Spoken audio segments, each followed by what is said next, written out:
Bueno, buenas tardes a todos. Muchísimas gracias por conectaros y por estar hoy con el equipo Plantae. Bueno, lo primero también agradecer a todo el equipo de marketing que arrancó esta iniciativa. Llevábamos tiempo sin hacerla. Me ha recordado la época COVID, la verdad, tantas personas conectadas que por suerte ya no hemos vuelto a revivir. Así que esto ya se hace porque se quiere. Soy Samuel López, para los que no me conocéis, soy el gerente, el CEO de Plantae. Y nada, el objetivo es, por mi parte, 8 o 10 minutos, hacer una presentación de la empresa y de las tecnologías que tenemos. Como sé que se han conectado algunos que son clientes, ya lo sabéis. Es verdad que voy a hablar de algunas novedades que nadie sabe, así que esa parte sí puede ser más interesante. Y luego doy voz a Emilio para que hable del foco de este webinar, de esta videollamada, y explique la parte más técnica. Pero el objetivo es no pasarnos de los 20, 25 minutos. Nos vamos a comprometer a ello, aunque yo menos, pero Emilio podría estar mucho más tiempo hablando de la parte agronómica. Y sobre todo escuchar dudas, casos de cultivos y sobre todo enfocado a lo que Emilio cuente. El que quiera preguntar lo que sea, lo puede hacer.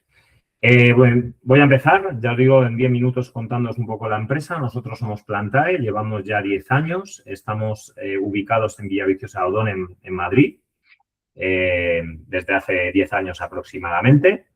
Estamos en España y Portugal, es el 90% del negocio y del trabajo. También en Italia, que tenemos un ingeniero agrónomo desde noviembre, que estamos allí replicando un poco el modelo de España y Portugal. Y aunque veáis muchas más chinchetas, todo lo demás ha sido un poco ocasional o reactivo, excepto en Arabia Saudí, que algunos sí que me ha escrito y me ha visto por redes sociales. Llevamos ya un par de años empezando allí a mover, bueno, sobre todo el tema agrícola, el tema de jardinería y fútbol, y la idea es ir expandiéndonos a esas tierras, ¿no? Como digo, llevamos 10 años, tenemos ya alrededor de 700 clientes y, bueno, ya yo diría más de 12.000 sondas instaladas. Igual, para el que haya aterrizado y no nos conozca, el 85% de lo que trabajamos es agricultura, principalmente de regadío, y este 85% se divide pues, en leñoso, que yo diría que es más de la mitad, leñoso de todo tipo. Aquí no voy a aburrir a nadie, pero olivo, viña, frutal, fruta de hueso, tropical, pistacho, fruto seco, etcétera. También hortícola en exterior o en invernadero, porque la tecnología que ahora hablaré de ella se puede personalizar a cada caso y cada situación. Y cultivos, digamos, extensivos o ya tipo maíz o patata, zanahoria, ya con riego por pivot y alejándonos un poco del gotero. Este es el bloque principal y es de lo que hemos nacido como empresa. Sí es cierto que en 2018 y 2019 hicimos algunos trabajos en jardinería profesional y nos llevó a explorar otros clientes y otros nichos y mercados, como es pues, todo el tema del jardín botánico, jardines botánicos como de Montjuïc, viveros y césped deportivo como campos de golf o fútbol, que somos proveedor desde hace 4 años del Real Madrid, también del Atlético de Madrid y algunos clubes de primera y segunda división. Muchos reconoceréis, los que ya sois clientes y estáis conectados, esta sonda es la de agricultura. Entonces, es verdad que el Bernabéu tiene una tecnología muy avanzada como proyecto de infraestructura, pero al final lo que hemos ido es adaptando la sonda agrícola a las necesidades del fútbol, que en el caso del Madrid pues son lecturas cada 5 minutos, etcétera. Pero bueno, ha sido un poco lo más novedoso este tiempo. Estamos en lo que se llama agricultura de precisión ya desde hace unos años, focalizados principalmente a 3 utilidades. 1, el control del riego y el ahorro de agua, abono, conductividad, nutrientes. 2, la monitorización de datos climáticos, que ahora lo veréis. Y 3, al final, servicios añadidos de asesoría agronómica y sobre todo basada en los datos, ¿vale? ¿Qué tenemos? Y ya me centro en la solución principal. Nosotros siempre instalamos un hub o receptor como el de la imagen del medio, que recibe los datos en un radio de 500 a 700 metros, depende la finca y la instalación. Voy un poco de carrerilla. Si alguien tiene justo una duda aquí, podemos parar. Si no, yo creo que es mejor que lo cuento. Si hay alguna pregunta general, la atendemos y luego doy paso a Emilio. Y si no, al final podemos volver a cualquiera de las diapositivas, sea mía o sea de Emilio. Juan Pedro, has levantado la mano. No sé si querías... preguntar algo del hasta aquí o ha sido sin querer. Si no, sigo, ¿eh? ¿Estás en silencio? Sigo. Si no, ya os digo, cualquier pregunta la tratamos al final sin problema. Como decía, normalmente tenemos un receptor como el de la imagen que tiene batería, placa solar o bien se puede enchufar y en ese radio se puede conectar cualquiera de los dispositivos que comercializamos, que son, el primer grupo es la sonda del suelo, es un sensor de humedad, conductividad y temperatura superficial o en suelo, que hace lecturas de manera automática cada hora, aunque se puede reducir a 20, 5, 10, 5 y 2 minutos dependiendo del cultivo. Esa es la primera variación y la segunda es la profundidad de medición. Dependiendo del cultivo, cada sonda se comercializa para cada necesidad. No es como otras sondas del mercado que la misma sonda mide a varias profundidades. ¿Por qué lo hacemos así? Porque, claro, al final 2 sondas es doble coste. Porque nos adaptamos a cada caso y no tiene nada que ver un olivo recién plantado con un tomate rosa, con un césped o con un nogal que medimos en 70 centímetros. Al final, esta personalización permite que cada uno mida e instale lo que necesita.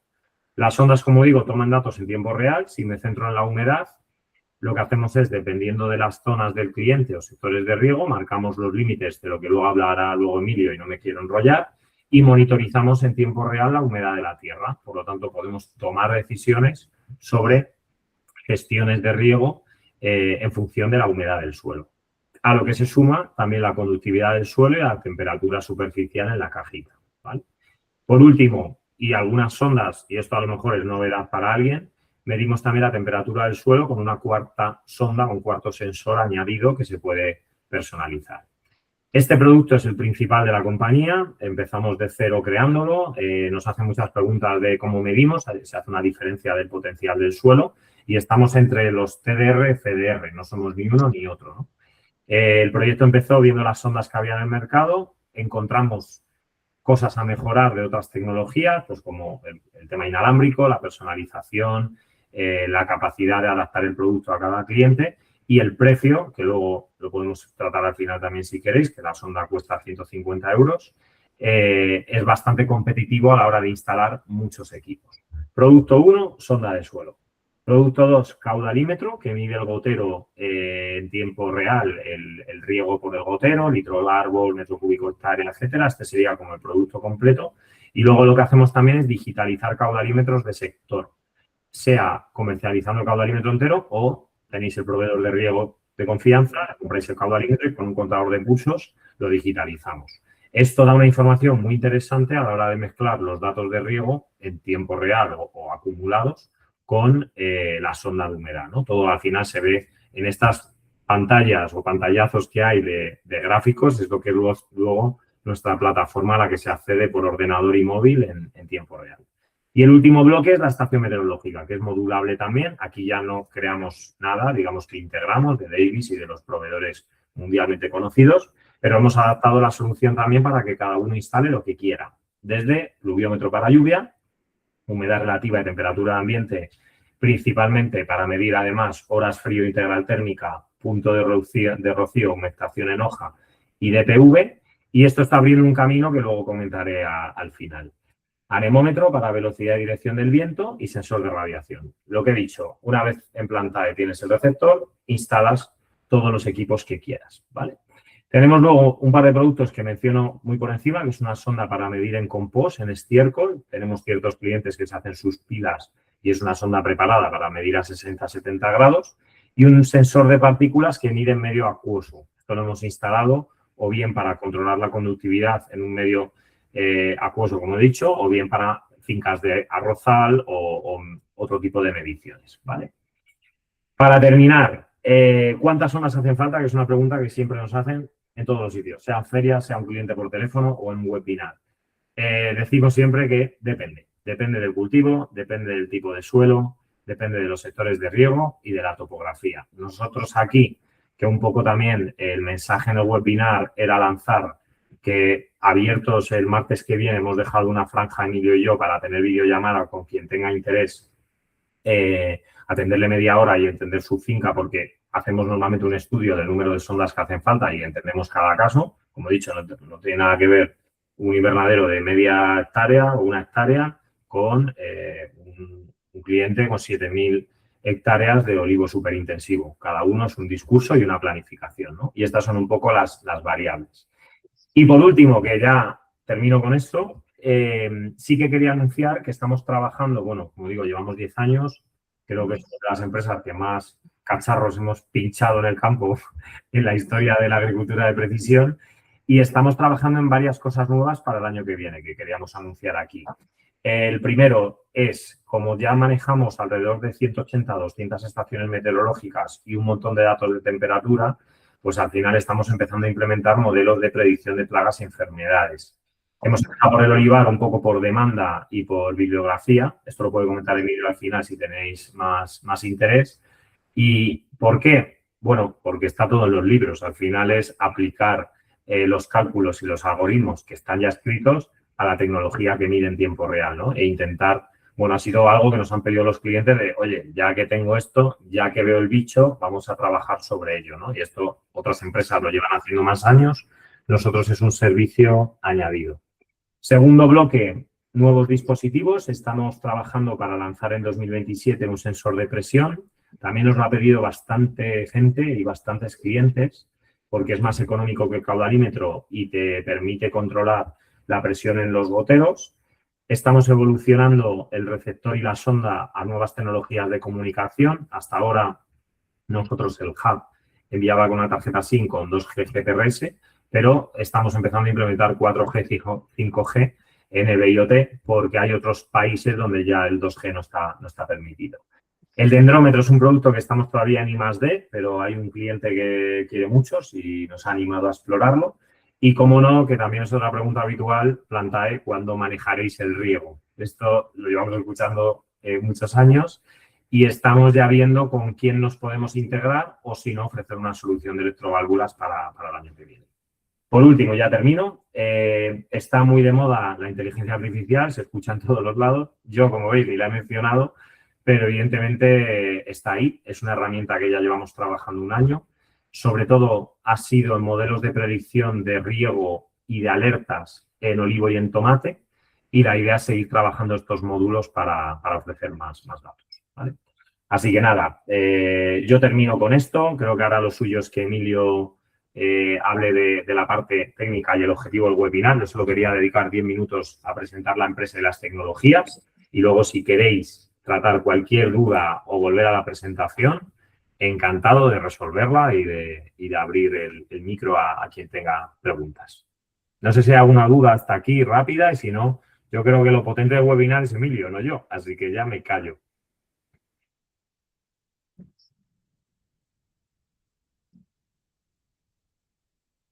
Pues nada, Samu, si nadie levanta la mano ni nadie interviene, yo voy a empezar. Vamos a ver si no me da problemas el compartir la presentación. Creo que se está cargando. Bien, ¿verdad? Se ve la Sí, presentación. Perfecto. Sí. Muy Esta es bien. la que mostraba, A ver, así que yo dale. voy a ser muy sincero. Tengo, como veis en la presentación, 11 diapositivas preparadas por si nadie quiere hablar. Poder contaros un montón de cosas, pero lo que sí que me gustaría es crear más un debate que aguantéis mi rollo. La charla se llama ¿Por qué debemos medir el agua en el suelo? Pues yo aquí soy súper sincero y es nadie podrá administrar bien aquello que desconoce. Preparando la charla, yo siempre me baso en esta parte eh, de cómo gastamos el agua en Europa. Como veis, es un 24% del agua consumida total se va a agricultura, pero fijaos en España, consumimos más del 85% del agua total en la agricultura. Estos datos son de una España de 44 millones de habitantes y 90 millones de turistas. Imaginaos la presión que va a haber por el agua cuando seamos 55 millones de habitantes y vengan 130 millones de turistas. Creo que tenemos claro que aquí todo va a ir enfocado a convertirnos en un país de servicios, el turismo se va a potenciar mucho, con lo cual preparaos para que haya una presión grande por el agua. Y como digo, nadie va a poder administrar aquello que desconoce. Y creo que el agua en el suelo es un gran desconocimiento. ¿Qué me estoy encontrando yo en el campo? En el campo medimos la cantidad de agua que tiene nuestro suelo a ojo.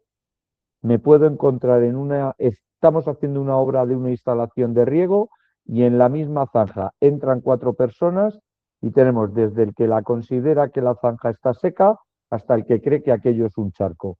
Esto no puede ser así. Yo voy a intentar hablar lo mínimo para intentar abrir un debate y sobre el debate resolver dudas. Preparando la charla cada vez que yo doy una charla, a mí me gusta contar una historia. Tengo una historia que para mí es muy bonita, que es con el Nilo y Egipto, pero que veo charla tras charla que solo me gusta a mí. Entonces, hoy, hablando con los compañeros, me había venido a la cabeza la parábola de los sirvientes y los talentos. Entiendo que esta sí se conoce, aunque sea culturalmente. Es de alguien que recibe algo y se espera que lo administre. Y aquí la cosa está en que creo que el mayor talento que hemos recibido en nuestras fincas es el agua, pero para hacerla crecer o no destruirla, no mal utilizarla, tenemos que controlarla. Y aquí la pregunta va directa. ¿Alguien sabe cuánta agua le cabe a su suelo? ¿Alguien sería capaz de levantar la mano y ser sincero y decir, yo lo sé? O, por favor, deditos abajo de que no lo sabéis, para saber por dónde andamos. Antes he visto muchos deditos arriba.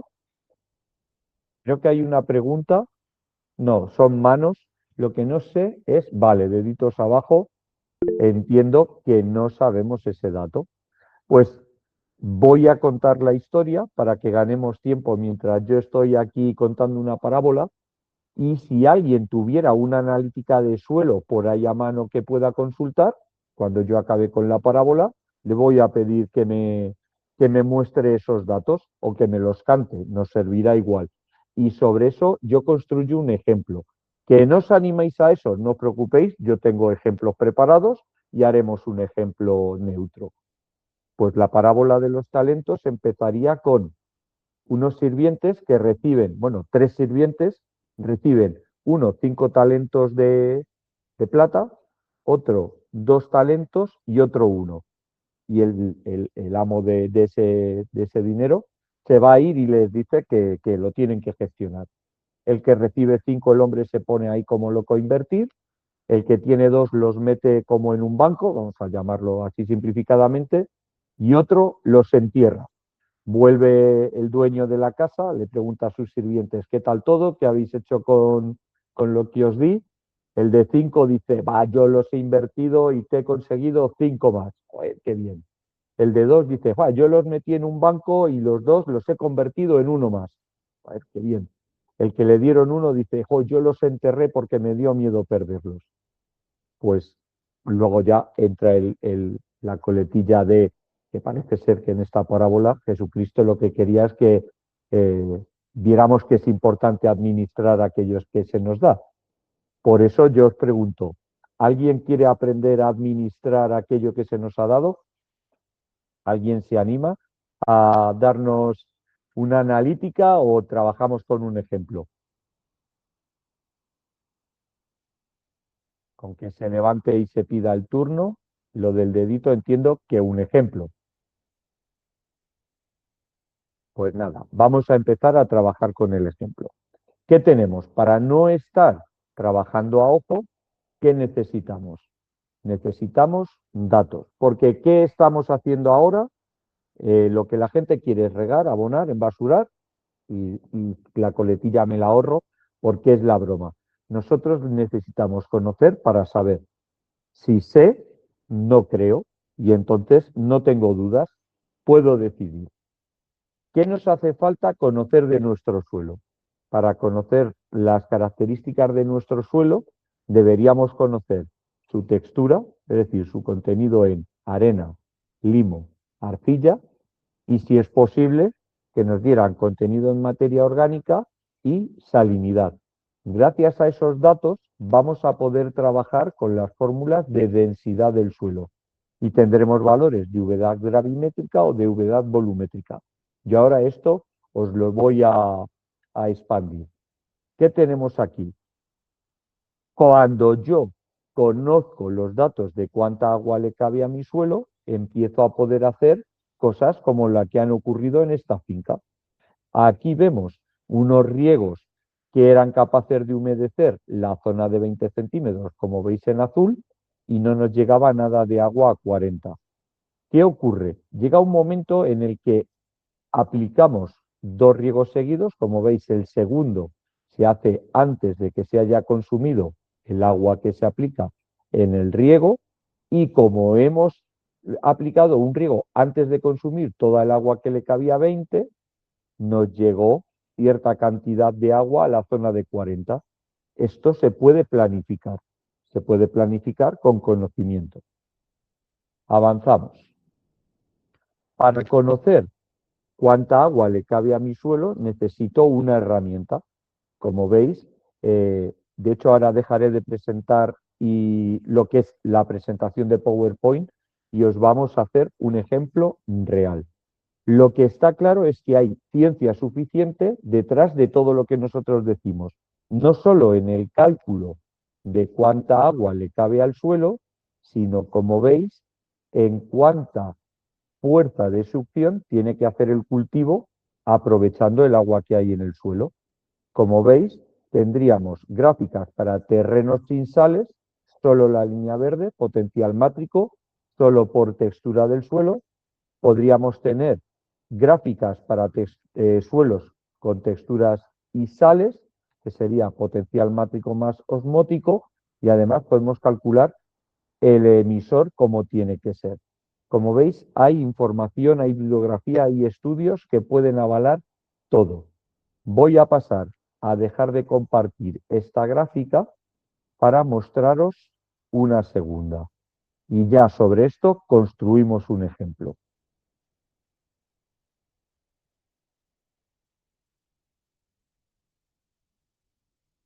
Creo que ya se está cargando. Aquí lo tenemos. Perdonad, lo voy a hacer más grande para que lo veáis con todo el detalle posible. Nosotros hemos creado una aplicación en la que, introduciendo datos de textura, materia orgánica y también la salinidad, suelos más complicados podríamos meterle datos como la grava y la compactación, no hay problema, los podríamos desarrollar. Obtenemos, en este ejemplo, es un suelo con un 20% de arena. No me gusta este ejemplo, es muy extremo, vamos a hacer algo más real. 50% de arena, 20% de arcilla. Esto ya me parece más real. Perdonad, voy a coger la calculadora. Nosotros lo que haríamos es, sobre un ejemplo que vosotros nos hubierais pasado de analítica o que nosotros os tomáramos la muestra y os calcularíamos, tendríamos un suelo con un 50% de arena, 20% de arcilla, 30% de limo. Esto es bastante normal. Como veis, un suelo franco, un suelo medio, bastante común en la agricultura. Materia orgánica, es raro que tengamos analíticas con 1,5, vamos a ponerle un 1,5%. A lo mejor a vosotros no os sale demasiado grande, pero se está modificando esta línea que me aparece en esta gráfica. Y ahora haríamos salinidad. No me voy a ir a un caso extremo, vamos a coger un suelo medio con un deficiemen de conductividad. Como creo que podéis ver en la gráfica, la línea verde y la línea roja van una paralela a otra. No, en este caso son unos niveles de sales que no es problemático. ¿Qué nos está diciendo esto? Nos está diciendo que necesitaríamos goteros de 14 litros separados 1 metro entre ellos. Aquí, en función de qué separación de goteros tenga, yo ya puedo alterar cuántos litros tiene el emisor. Si pusiera goteros cada medio metro, serían goteros de 7 litros. Si pongo cada 60, 8,2. Es decir, podemos calcular cómo es el emisor. Entiendo que ahora me diréis, pero es que yo tengo goteros de 2 litros. Bueno, pues nos tendremos que adaptar. En función del agua que le cabe a nuestro suelo, trabajaremos. Aquí, ¿qué nos está dando? Tenemos esto, lo más que es lo más interesante. Densidad del suelo. Este suelo pesaría, aquí aunque es gramos centímetro cúbico, son 1.520 kilos metro cúbico.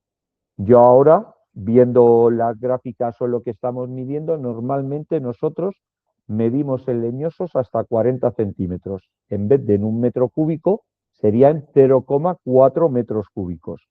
Pues lo que yo hago es 1.520 por 0,4. Esos son 608 kilos en, en esos 40 centímetros de suelo.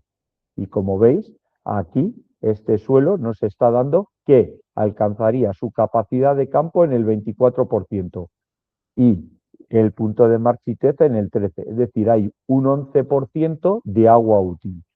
Pues de esos 608 kilos de suelo que hay en el espacio que nosotros estamos midiendo, nosotros tenemos 0,11 puntos de agua útil.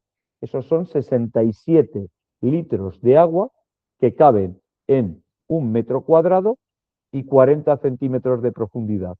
Si tuviéramos un gotero de 14 litros con, perdonad, bueno, me voy a equivocar, con 4 horas y media de riego, 4 horas y media de riego, tendríamos nuestro depósito del suelo lleno. Luego simplemente habría que esperar a que el cultivo se bebiera esos 60 litros de agua y volveríamos a dar otras 4 horas y media. Este es un ejemplo súper fácil, muy rápido de cuánta agua le cabe a nuestro suelo, cuánta agua echa nuestro emisor, cuántas horas de riego necesito. Luego entramos en estrategias y esto ya lo podemos abundar. Como os he dicho, yo pretendía simplemente romper el hielo, que entendierais qué podemos ofreceros y sobre esto me gustaría abrir el debate. Que no hay debate y queréis, yo profundizo más sobre eso. Dejo de presentar un momento por si alguien quiere hablar, quiere abrir debate, quiere hacer alguna pregunta libre, estamos a vuestra disposición.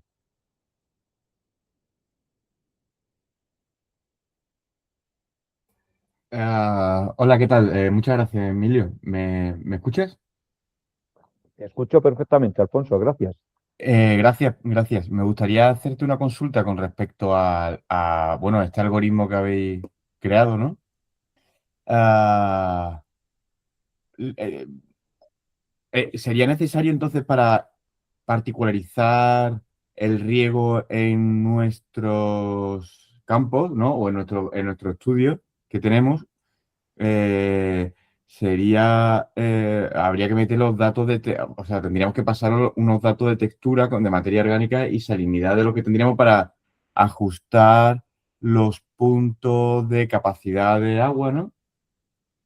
Y luego también el de saturación. Ese de saturación es el que lleva al de la hipoxia, que puede ser algo que con estas lluvias tan fuertes que hemos tenido ha podido pasar con muchas raíces. Correcto, eso es. Un A traslado ver, de oxígeno. correcto, es decir, no es que nos tengáis que pasar los datos de capacidad de campo y punto de marchitez, sino que con la textura, materia orgánica y conductividad eléctrica de vuestro suelo, nosotros os podemos calcular esos límites. Mm. Lo que ocurre es, como tú muy bien has dicho, ¿dónde se acumula el agua en un suelo?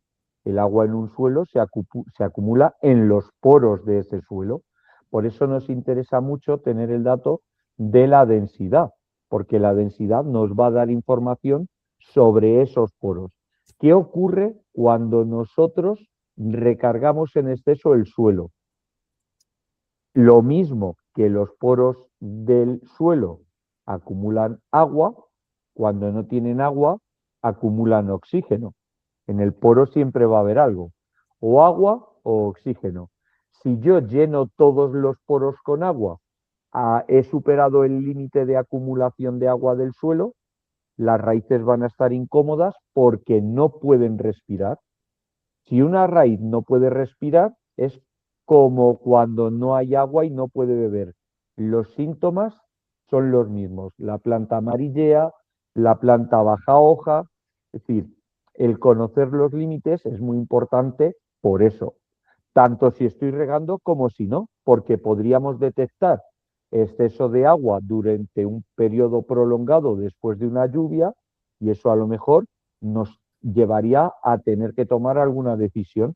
Nos está pasando este año, nos ha pasado de gente que ha tenido que subsolar para intentar forzar oxigenación y movimiento del agua. El subsolado no es para que se vaya en superficie, sino para que percolara, para darle más facilidad de movimiento profundo. Por eso es muy importante tener una analítica. Pero, perdón que siga, que me parece muy interesante, y termino. Ese subsolado, por otra parte, nos rompería muchas raíces, ¿no? Y luego hay otra tendencia en el que tienden a justificar ese apagamiento del árbol, hojas amarillas, tal, a, a la cubierta. Cuando la cubierta entendemos que está llenando de cavidades y poros el suelo. Entonces, Pues, ¿se le hace caso a esa tendencia o puede tener incluso, porque incluso con años como estos de mucha lluvia, se le achaca a la cubierta o hay una tendencia que se le achaca a la cubierta, con lo cual a mí se me rompe un poco la cabeza, no me cuesta creerla, según el argumento que estamos tomando. bueno, a ver, el tema de las cubiertas es cuando yo tengo un cultivo que tenían en arado tradicional y quiero pasarlo a cubierta vegetal, sí que hay como un decaimiento del cultivo, pero es por el cambio al que estamos sometiendo el cultivo. Cuando yo aro, lo que hago es oxigeno, pero lo hago a costa de oxidar materia orgánica. ¿Qué está ocurriendo? Llega un momento en el que la materia orgánica es tan baja que ya no puedo oxidar materia orgánica, con lo cual la labor lo único que está haciendo es tener bonito el campo. Perdonar que sea tan directo. Pero sí que hay que entender que en la transición de un manejo tradicional a una cubierta va a haber un decaimiento del cultivo. ¿Por qué? Porque estamos cambiando lo que el cultivo tenía por costumbre. ¿Qué ocurre cuando yo ya tengo una cubierta vegetal implementada? Que me tengo que preocupar de mantenerla. Tengo que darle también unos mantenimientos. Me estoy encontrando fincas en las que si no hay mantenimiento, la cubierta vegetal puede mantenerse activa mucho tiempo y sí podría competir. Pero una vez que la hierba se agosta, todo ese sistema radicular que ha quedado también agostado, merma en su tamaño y favorece la creación de esos canales. Lo que está ocurriendo es, todavía no hemos aprendido a manejar bien las cubiertas o el suelo todavía no ha conseguido reequilibrarse después de lo que le hemos hecho en su cambio de uso, o lo que está ocurriendo es, tengo un sistema de riego que no está bien ajustado a las necesidades de mi riego. Como habéis visto en el ejemplo que he puesto, que era un suelo, os lo vuelvo a compartir para que tengáis los datos a la vista, que no lo hagáis de memoria. Ahí viene la presentación. Como veis, es un suelo franco, con un 50% de arenas, un 20% de arcillas, y nos hemos ido a un gotero de 14 litros. Aquí lo interesante de tener la herramienta es que fijaos que estuviéramos en un suelo que tuviera un 50% de arena, no voy a cambiar la arena, pero sí un 40% de arcilla. Fijaos aquí que el caudal del gotero ha bajado a 1,23 litros hora. Es decir, fijaos lo brutal que es cambiar las condiciones del suelo. Claro, muchas veces lo que estamos haciendo es, tenemos un suelo que necesitaría emisores de 14 litros, pero por lo que sea nos han montado emisores de 1, algo o 2 litros y nosotros vemos que eso no funciona y se lo achacamos a la cubierta. Y en este caso no sería un problema de la cubierta, es un problema de que probablemente no estamos mojando el suelo que nosotros creemos mojar. ¿Por qué? Porque nos hemos equivocado en la elección de nuestro emisor. Como veis, todo es complicado. Cuando yo empiezo a conocer, me aparecen complicaciones, pero con el conocimiento puedo tomar decisiones. Espero haberte contestado, Alfonso. Sí, sí, muchísimas gracias. Muchísimas gracias. Hola, Ahora, Emilio. Buenas tardes. ¿perdonar? Sí, Escucho, por favor, vale, escucho. perfecto. Soy Javier, que tengo varios clientes que me están preguntando por privado. Son 3 preguntas muy rápidas. Vamos a por ellas. ¿Cuál es la cantidad de sensores que necesitamos para instalar en un cultivo? Es decir, ¿cómo medimos si hay que poner 30, 40 o 60? ¿Hay alguna regla? Vale. Eso es una. Mira, si 2. te parece, vamos una por una, puesto que tenemos abierto el micro. Venga, El perfecto. número de También sensores. había una mano levantada, para ir rápido, Emilio. Que Fuensanta ha levantado la mano con una pregunta después de las de Javier. Que no se os pase, Vale, digo. contesto esta, Primero, damos Javier. paso a Fuensanta y así seguimos. Alternamos pregunta con participante. A ver, la elección del número de sondas. El número de sondas nos la da el tipo de suelos o la superficie del tipo de suelos que haya en nuestra finca. Nosotros eso lo vamos a calcular usando imagen satelital. Con imagen satelital vamos a ser capaces de hacer la carta de suelos de la finca y en función de eso recomendamos. Y luego la profundidad de las sondas se van a elegir en función del cultivo. Que eso no os preocupéis porque eso es fruto de una conversación. Se hace imagen satelital para carta de suelos, se hace una propuesta y la profundidad nos la va a decir el cultivo o la edad del cultivo, porque no es lo mismo un olivar puesto este año que un olivar tradicional con 100 años. Pero todo es o con imagen satelital para el número de sondas o cultivo y edad para la profundidad. Primera pregunta, creo que bien contestada. Pasamos a Fuensanta, que tenía la mano levantada. Fuensanta, para hablar tendrás que activar tu micro. Está silenciada. Buenas tardes, ¿se me oye? Sí. Muy buenas. Bueno, yo creo que se está hablando aquí entre cantidad. Lo que tú has reflejado ha sido un estudio de la máxima cantidad que me cabe al agua, al suelo, la mínima cantidad que le cabe a ese mismo suelo. Pero a mí no me parece lo más interesante eso, sino saber cuándo se debe de regar. ¿Cuál es el punto y cuál es la interpretación? Yo quiero llegar, o sea, yo entiendo que tú tienes que hacer un estudio de la máxima, la mínima cantidad, pero lo interesante es llegar a saber cuál es el momento del riego para que mi cultivo esté continuamente produciendo. O sea, porque aquí se están hablando de cantidades absolutas, pero no de cuál es el punto y el momento absoluto. Entiendo también que ese señor o el compañero que ha estado preguntando que la profundidad de las sondas evidentemente es función del tipo de cultivo que tengo, no es lo mismo que estoy cultivando un olivo que estoy cultivando lechugas, ¿vale? Y luego quería también o que me aclarara otro tema, que has llegado a decir que pondré o utilizaré tantas sondas en función de un estudio satelital. Me he perdido, ahí ya me he perdido. Porque yo siempre he visto las sondas puestas al lado del gotérico. ¿Sabes lo que te quiero decir? Entonces, a mí lo que me interesa es saber, venga, ¿cómo interpreto yo esa lectura de la sonda y saber en qué momento óptimo debo de regar? Claro. Pues mira, Fuensanta, voy a recuperar una imagen de la presentación. Creo que se está viendo.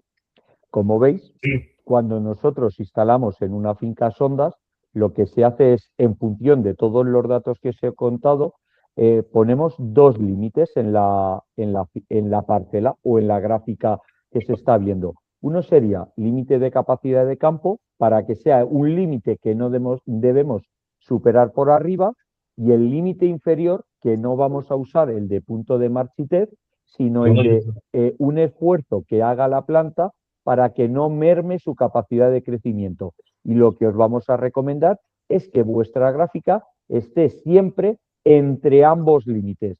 Como veis, este cliente que tenía... Yo no lo veo, yo no veo, perdona que te interrumpa, yo no veo, te veo a ti, te veo todos los compañericos que hay. No se ve la presentación. Yo no la veo, no sé si tengo problemas de conexión yo. Vale, visto desde arriba, creo que pueda ser eso. En eso no te preocupes, Fuensanta, si eso es necesario, te mandamos luego la presentación y lo que vas a ver es una gráfica en la que hay dos límites y, Sí. tú vas a estar moviendo tu humedad entre esos límites. Entonces es muy gráfico porque cuando te acercas al límite inferior, lo que está queriendo decir es que su depósito está llegando a su fin y tú realizarías un riego que en función de tu sistema de riego analizaríamos luego el número de horas. En el ejemplo que estoy poniendo era un cliente que hacía riego día sí, día no. Con esos riegos de día sí, día no y 2 horas de duración, solo estaba llegando su agua a 20 centímetros, no le llegaba a 40. Llegó un momento en el que nosotros le pedimos que hiciera el riego de 2 horas, 2 días seguidos. Y en ese caso le acabó llegando agua a 40. Es decir, es una gráfica en la que tú vas observando cómo tu cultivo extrae agua o cómo el ambiente también la pierde por evaporación y cuando te acercas al mínimo, por así decirlo, tú recargarías con tu sistema de riego. Lamento que no estés viendo la gráfica, pero te hacemos llegar la presentación para que la puedas observar y tengas todos los datos. Vale, Veo que hay gracias. también una mano levantada. Enseguida me aparece como Paleño la cuenta. Paleño, Sí. dame un momento y ahora enseguida te doy Pero- paso. Pues Santa, espero haber respondido. Sí. Pues muy bien. Emilio, perdona, Pues, Fuensanta había preguntado lo de la imagen satelital, lo aclaro yo. A la pregunta de cuántas sondas hay que instalar, nosotros, siempre hablando con el cliente o el técnico, se responde un poco entre las dos partes. La imagen satelital la usamos para ver qué ha ocurrido con lluvias y riegos en el pasado con unos índices de colores que lo que nos dicen es dónde se acumula más o menos la humedad y dónde tendríamos una zona más homogénea o representativa de cada sector. Ese es un punto de partida para sugerir dónde instalaríamos las sondas. Pero luego con el agricultor y el técnico muchas veces ya dicen, no, pues aquí, allí, tal. Y cuando las instalamos, ya vamos a las sondas al gotero. La imagen satelital es una herramienta preinstalación para tomar la mejor decisión de qué proyecto ejecutar. Luego es cierto que es un servicio añadido que también ofrecemos en continuo, con datos de índice vegetativo, humedad, etcétera. Esta información nos la podemos facilitar, que es un servicio que se activa o no, ¿vale? Por aclarar esa parte. Vale, gracias. Nada. Estamos. Santiago. ¿Qué tal? Que me llamo, que no lo sepa, me llamo Santiago, no me llamo Paleño.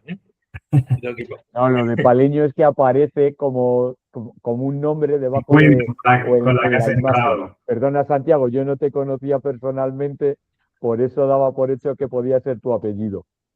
Ya. No, es que yo vivo en el barrio del Palo, en Málaga. Y por eso me he autonombrado Paleño. Mira, Emilio, en primer lugar, felicidades por todo lo que estás explicando y estupendo, ¿no? Comentarte, la hoja el cálculo ese que has hecho de la distancia de gotero a gotero, la capacidad de 14 litros o de lo que salga, ¿no? De toda esa historia, eso, ¿podemos tener nosotros acceso a esa hoja de cálculo o es secreto de...? Se puede tener. No sé muy bien cómo hacer los accesos, eso si lo miramos nosotros en interno y vamos a ver cómo lo comunicamos para que podáis acceder a esa información. Sí, es que, hombre, lo digo porque siempre hacer las cosas en vivo pues es como más eficaz, creo yo, ¿no? Si yo te tengo que preguntar a ti y ahora cuánto, si es 14,7 o 15, no sé qué, en fin, si nos movemos un Yo poco lo que con... pretendía es que vierais un poquito la matemática. Si no podemos daros acceso directamente a la herramienta total, seguro que con un Excel se puede hacer. La Eso sí. matemática que hay detrás de esto son ecuaciones de Saxton-Rolls. Es decir, eso ahora mismo, no os preocupéis que ya sabiendo que hay interés, vemos cómo montarlo y cómo lo hacemos llegar. Vale. Y después, lo segundo que quería comentar, lo del punto de eficiencia y capacidad de campo. Nosotros aquí, no los veis, pero tenemos dos colaboradores buenísimos, que algunos lo conocen. Que está por aquí.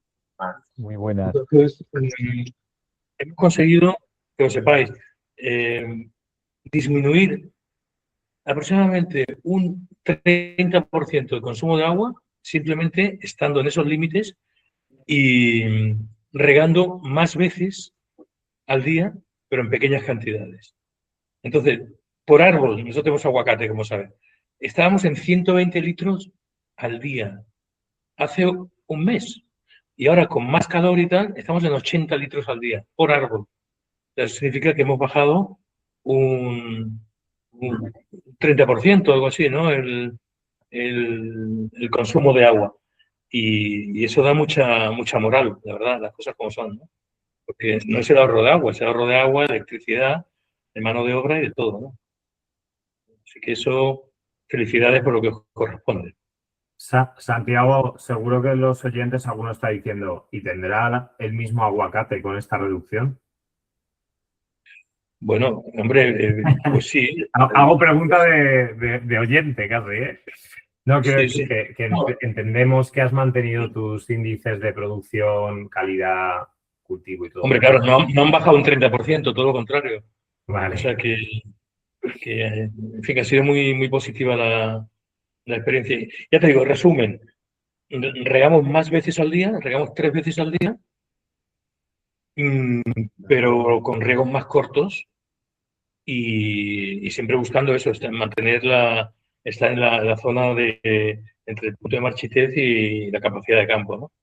Y ha ido bien. Lo que pasa es que también hay que tomar en consideración, los que no sean de Málaga, quizás no lo sepan tanto, el calorazo que hace en Málaga algunas veces en el verano, es lo que se llama el terral. Entonces, ¿qué pasa? Cuando tenemos un viento de terral, pues todo esto lo tenemos que hacer combinado con mirar a la EMET a ver qué va a pasar mañana. Si vemos que va a llover, que va a hacer mucho calor mañana, pues damos un riego previo o ampliamos los 3 riegos esos pues en más minutos o más suministros de agua, ¿no?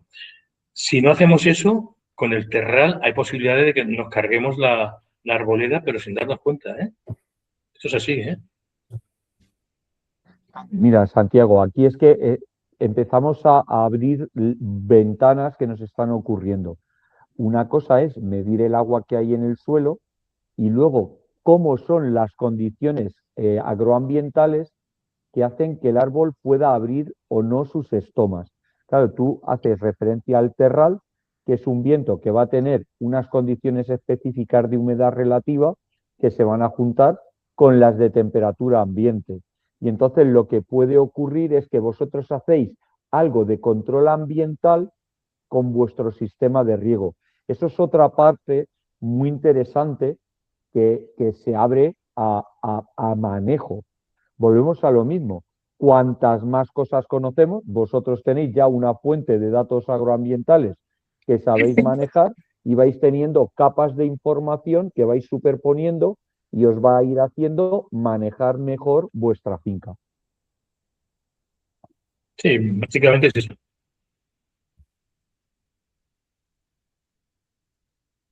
Esperanza, querías comentar algo y faltaban un par de preguntas de Javier, pero... Correcto, eso era. Vale, Sí. yo muy rápidamente... Ay, perdón. No, dale tú, Esperanza. Luego Vale. vas tú.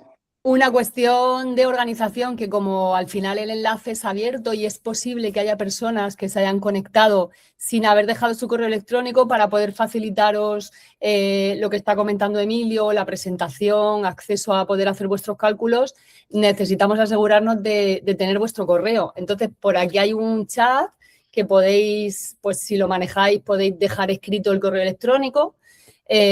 O podemos dejar un correo electrónico nosotros también para que nos escribáis. La manera más rápida, básicamente, de que estemos en contacto y os podamos enviar todo aquello que hemos prometido que os vamos a enviar. Muchas gracias. Gracias. Mira, Emilio, me preguntan por aquí, ya sabéis que aquí llevamos la zona de Cataluña, si los sensores se pueden mover en las zonas, es decir, o si tienen que estar siempre fijos o los podemos ir moviendo dependiendo de la temporada del cultivo, eso por un lado, y el mantenimiento que tienen estos sensores, si son sensores si son hidrófugos, qué tipo de mantenimiento tienen o realmente una vez instalados no tenemos que preocuparnos. Esas serían las 2 preguntas que me han lanzado desde aquí de Barcelona. Pues a ver, el tema de se pueden mover, la instalación es muy simple. pero es un equipo que está pensado para trabajar de forma estática. Otra cosa es que hablemos de cambiarlos cada X meses, o si tengo cultivos de huerta, tengo mis tomates, cuando acaben mis tomates los retiro, preparo el suelo, pongo pimientos. O tengo mis cultivos de verano y me los voy a llevar a un sitio de invierno. Eso se puede hacer, porque la sonda, una vez instalada, va a necesitar como 24, 48 horas en empezar a darnos buenos datos. No es un equipo pensado para estar tomando medidas puntuales constantemente. Su instalación debe ser estática, lo más estática posible. Cuanto más tiempo permanece en el terreno, más fiables y mejores son los datos. Pero hablamos en si hay que moverlos en un ciclo de 80, 90 días, no va a haber problema. Mantenimiento tienen mínimo. Es un equipo muy robusto, pensado para aguantar las inclemencias del tiempo. IP65 aguanta el calor, aguanta la lluvia, aguanta muy bien la humedad. Lo único que puede ocurrir es que se le acaben las pilas, pues sería simplemente sustituir las pilas. Lo que sí estamos viendo es que protegerlos ayuda mucho, porque lo que estamos observando es que con las labores de mantenimiento de la finca, desbrozado, arado, lo que se están provocando roturas, pero con una mínima protección el sistema es bastante fácil de mantener, o no hay que hacerle básicamente nada una vez instalado.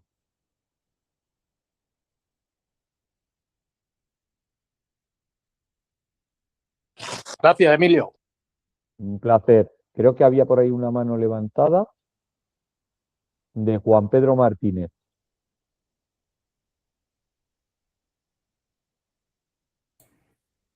No te escuchamos, Juan Pedro.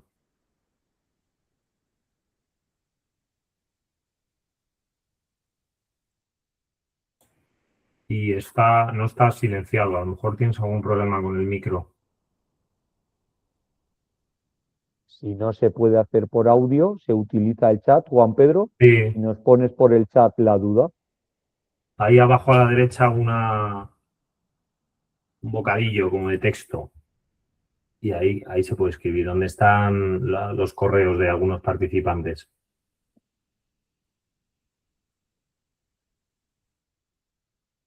Bueno, mientras comentar que a nivel de cultivo estamos haciendo desde hidropónico hasta profundidades como el espárrago, que hemos llegado a meter hasta 90 centímetros aquí en Barcelona, en la zona del Hospitalet, que hay varios cultivos de espárrago y la profundidad máxima han sido 90. Y luego en hidropónico lo personalizamos a la medida que lo tiene el agricultor, desde 5 minutos a 10, ¿vale? Es decir, que abarcamos todo tipo de cultivo actualmente. Sí, eso es decir, tenemos multitud de proyectos vivos con universidades y centros de investigación. Tenemos ahora mismo un proyecto fin de máster muy interesante en césped en campos de golf. Hemos trabajado con el IMIDRA, estamos trabajando con el CIFEA, con los IFAPAS, CETAEX en Extremadura, Centros de Mejora Agraria en Castilla-La Mancha. Seguro que me dejo alguno. Es decir, creo que son muchos años de experiencia. Ahí, Samuel, creo que tienes tu información más detallada. Sí, sí, totalmente, totalmente. Como dije antes, de todos los cultivos que abarcamos, hemos hecho cosas también con Politécnica de Madrid, con varios centros de investigación y bueno, es un no parar al final. De hecho, aquí se ha conectado alguno que nos conoce ya desde hace 7, 8 años, ¿no? Y habrá visto la evolución. Y al final es todo aprendizaje, ¿eh? Y yo soy el primer sorprendido de lo que varía el sector de la agricultura y la diferencia de cultivos, zonas, suelos, manejos, etcétera. Así que al final esto es una herramienta que se adapta de la mejor manera, pero siempre hay un componente humano detrás, que yo creo que es una parte fundamental. Y también para reforzarlo, por un lado tenemos clientes, instalaciones hechas en Portugal con 200 sensores, por ejemplo, para olivo, y clientes en Menorca con 2 hectáreas de almendra que tienen 5 sensores y llevan 8 años ya con nosotros. el nivel de retención del cliente es del 95%, es decir, el cliente que lo prueba ya luego no sabe trabajar sin este tipo de herramientas, es decir, que también es importante saberlo, que la satisfacción es muy, muy alta. Y Juan Pedro, no veo que pongas por el chat, me sabe mal que hayas levantado. Aquí, ¿hub para conectar a 220 sin necesidad de batería ni placa? Sí, correcto. Es decir, teníamos el de placa para dar autonomía, puesto que hay muchas fincas que trabajan con equipos diésel y no disponían de luz, pero sí que existe un hub para conectar a 220 en caseta de riego, en naves, es decir, eso sí que existe, se puede colocar y funcionan igual de bien que los que son autónomos. Pues Preguntaba Juan Pedro lo de las rayas discontinuas, Emilio. Bueno, lo he claro, respondido lo yo. que es que has puesto que sí, la raya inferior nunca va a ser punto de marchitez, porque eso querría decir que si superamos hacia abajo la línea inferior, el cultivo podría morir. Es una línea en la que el cultivo empieza a sufrir estrés, sería lo que llamamos pues un nivel de agotamiento técnico. En este caso, un nivel inferior que no conviene superar.